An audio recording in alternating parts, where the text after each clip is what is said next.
What's up, YouTube? This is Clockwork, and I'm gonna make a video about this camera right here. This is the Kodak Brownie.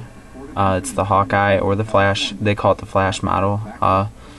Some information about it is listed on this very informative page, mattdentonphoto.com. I'm gonna have to put that link in somewhere on my video because I'm giving props to him about the information I had found on it.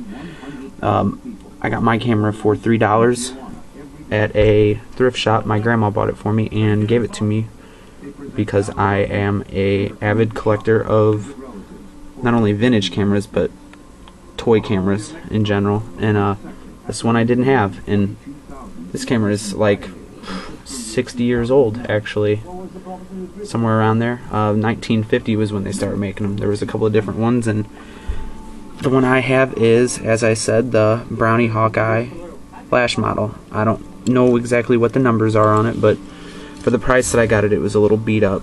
I am going to have videos on how to somewhat repair and fix and clean this because I just did it myself. Some of the supplies that you're going to need if you have one and it isn't in absolute pristine condition, I would recommend getting 91% alcohol and hydrogen peroxide. You should use Windex. I do not have any right now because ammonia is good for the lens, all the glass elements in here to clean, since there are 4 different glass elements within this camera.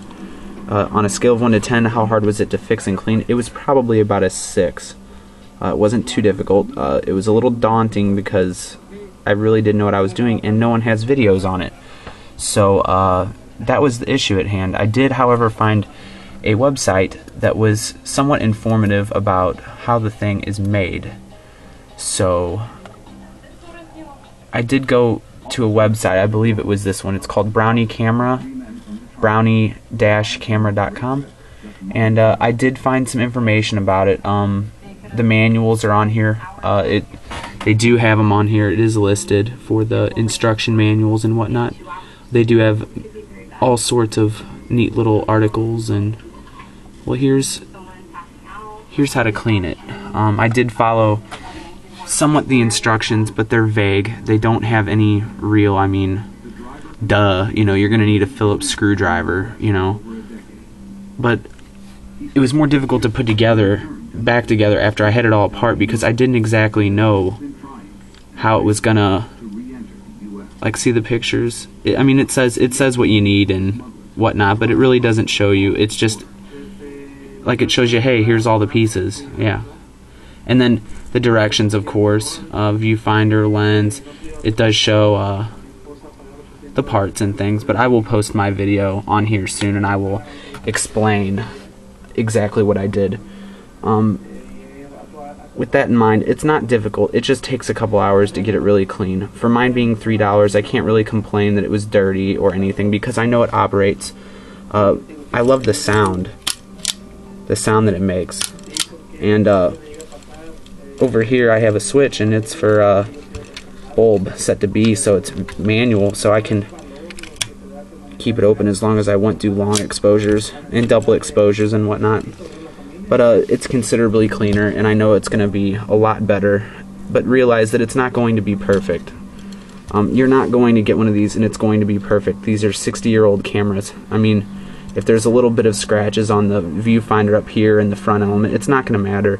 What you're really going to be concerned about is if the lens in here is going to be worth anything, or the, as you can see, mine is pretty much crystal clear right now, and then on the inside there's a lens too, and you have to clean that really good. That's what's important. I am going to try loading this roll of Fomapan in it, because this is what is around my place. I think this is some Czech film. Yeah, Czech Republic. It's about $4 a roll. So this roll of film actually costs more than what this camera does. I'm going to try throwing that in there and seeing how it holds up. Like I said, keep in mind, it's not going to be perfect. This camera is not going to be completely perfect, and that's kind of the whole thing with it.